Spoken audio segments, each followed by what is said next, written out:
When states disagree on where their border is. When states contest islands or a maritime zone. When one state considers that another has violated a treaty or other rule of international law. And when the UN or one of its agencies needs an opinion on a legal issue, they can turn to the International Court of Justice.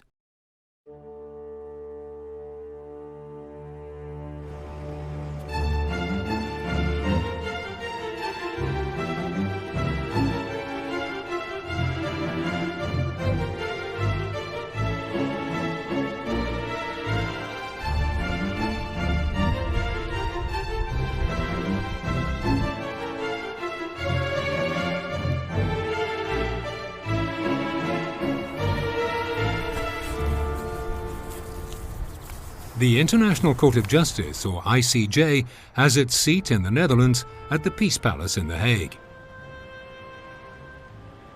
Like the General Assembly and the Security Council, the court is what's known as a principal organ of the United Nations and is the only one not to have its seat in New York. The ICJ is the principal judicial organ of the UN and the world's highest international court. The court has existed since 1946. Its two official languages are English and French.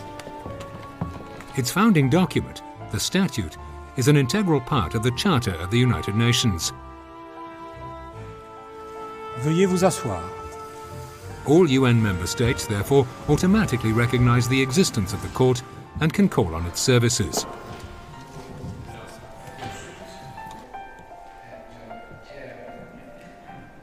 The ICJ is the successor of another court, created in 1922 by the League of Nations, the Permanent Court of International Justice. Between 1922 and 1940, the Permanent Court handled around 60 cases. It was dissolved after the Second World War.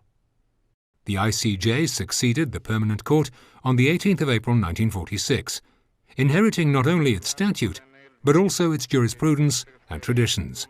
Attribution des juges en tout honneur et dévouement, en pleine et parfaite impartialité et en toute conscience. Like its predecessor, the International Court of Justice has two roles.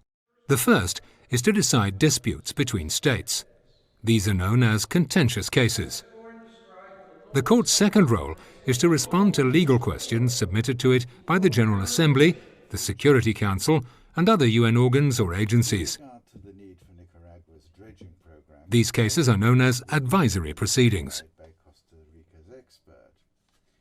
Since the court was established, it's dealt with a large number of cases. The ICJ is not a criminal court. It does not try individuals.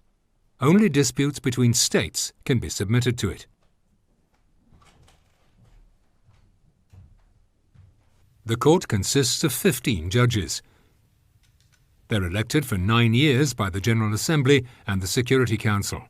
5 posts are renewed every 3 years. Judges may be re-elected.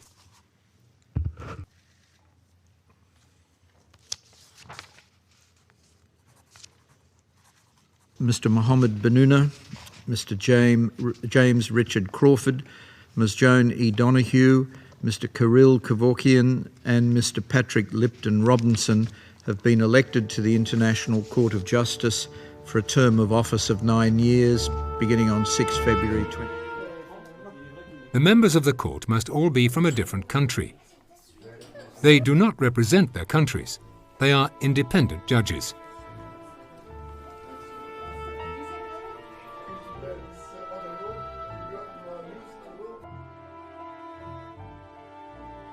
I solemnly declare that I will perform my duties and exercise my powers as judge honorably, faithfully, impartially, and conscientiously. The composition of the court reflects the following geographical balance. 3 seats on the bench are occupied by African judges. 2 seats are occupied by judges from Latin America and the Caribbean. 3 are occupied by Asian judges. 5 by judges from Western Europe and other Western states, and 2 by judges from Eastern Europe.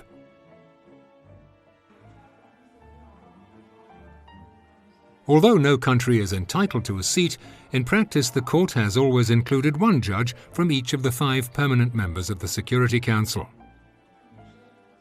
If the court does not have a judge of the nationality of the states parties to a particular case, those states can each choose what's known as a judge ad hoc.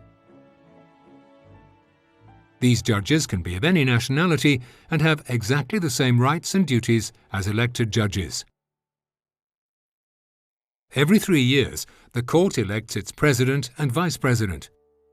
The president chairs all sittings of the court. He or she directs its work and supervises its administration.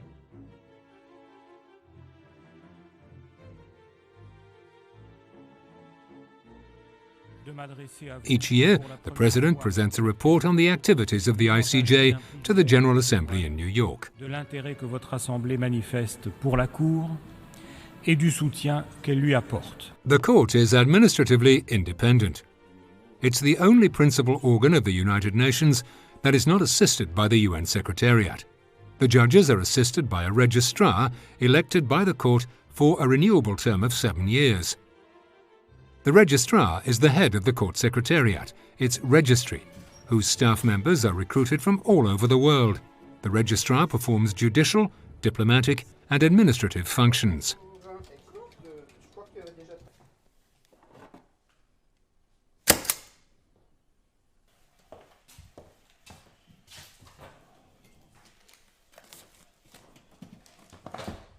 The Court's first role is to judge legal disputes between states.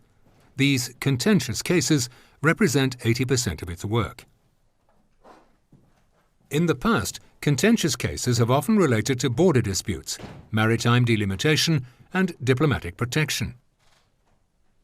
But they also increasingly concern issues such as humanitarian law, environmental law, the use of armed force, and the responsibility of states. The Court's jurisdiction is general. It may consider any issue of international law.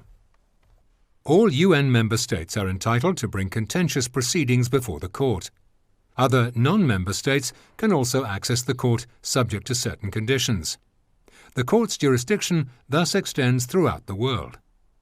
Since 1946, a large number of states have appeared before the ICJ in contentious proceedings.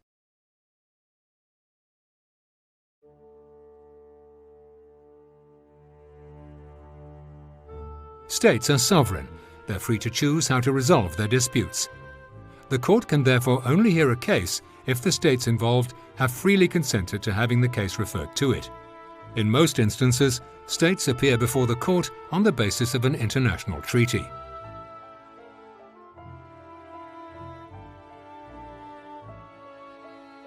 Once the Court has been seized, the proceedings take place in 2 phases. First, the states submit their arguments, evidence, and submissions in writing. Then their representatives and lawyers deliver oral arguments before the Court during hearings. Costa Rica requests the Court to dismiss all Nicaragua's claims in this proceeding. Nicaragua requests from the Court to A. dismiss and reject the requests and submissions of the Republic of Costa Rica. The Court then withdraws to begin its deliberation. Its deliberations are confidential. All questions are decided by a majority of the judges present. On average, the Court's deliberations last between 4 and 6 months. Each judgment is delivered in the Court's 2 official languages and reproduced in several sealed copies, one of which is sent to each of the states concerned.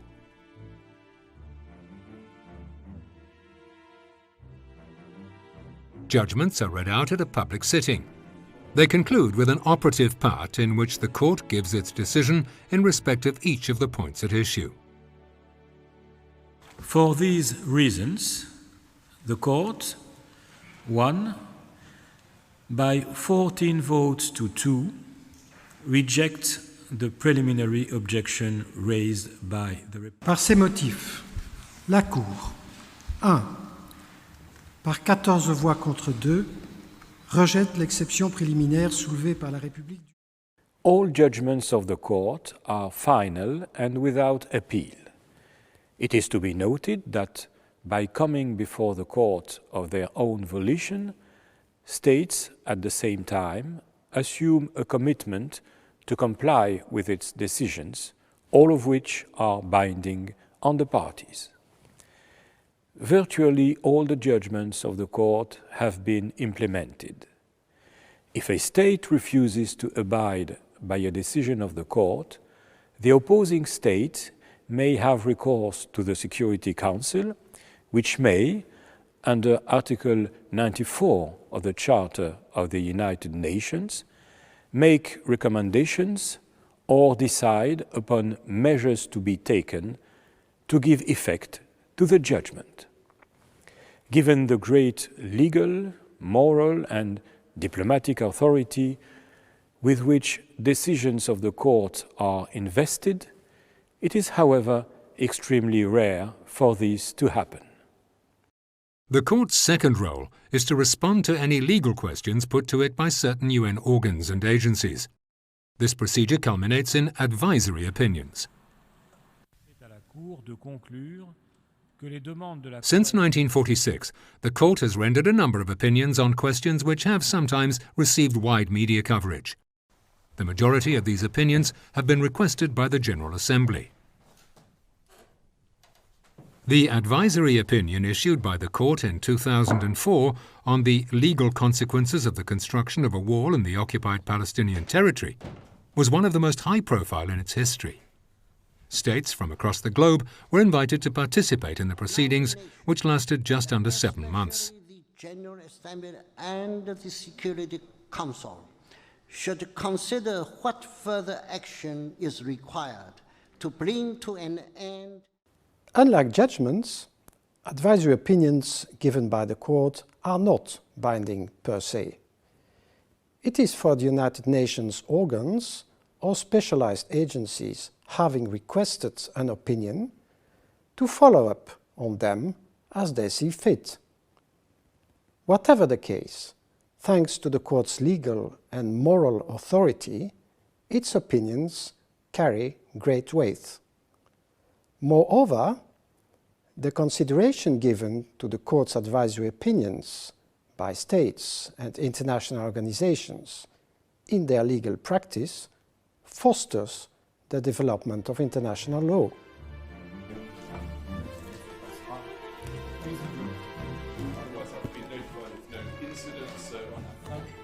Continuing the work started by the Permanent Court of International Justice in 1922, the ICJ's decisions have significance which goes beyond just the states and organizations directly involved in the cases. On very many occasions and on all continents, the Court has helped to diffuse crises, to normalize relations between states, and to restart deadlocked negotiations, either through the settlement of disputes by judicial means or by stating the law in respect of a particular question.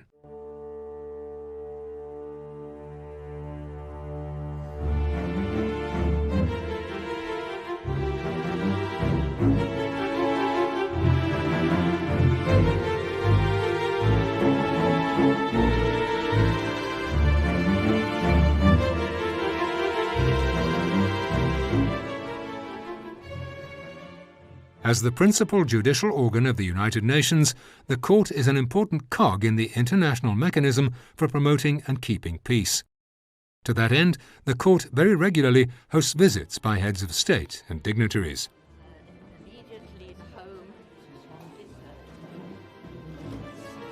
The Court performs its functions with great efficiency. It can make an urgent order in a matter of days or weeks and give an advisory opinion within a few months. It settles the large majority of the highly complex contentious cases submitted to it in under 5 years.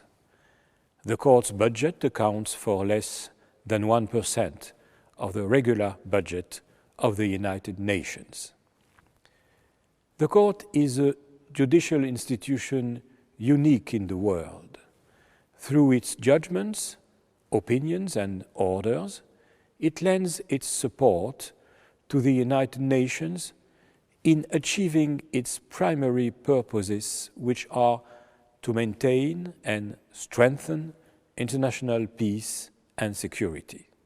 Of course, the Court cannot by itself prevent states from resorting to force, but recognized by all members of the United Nations, it now more than ever serves them as an invaluable instrument promoting peace that is at their disposal.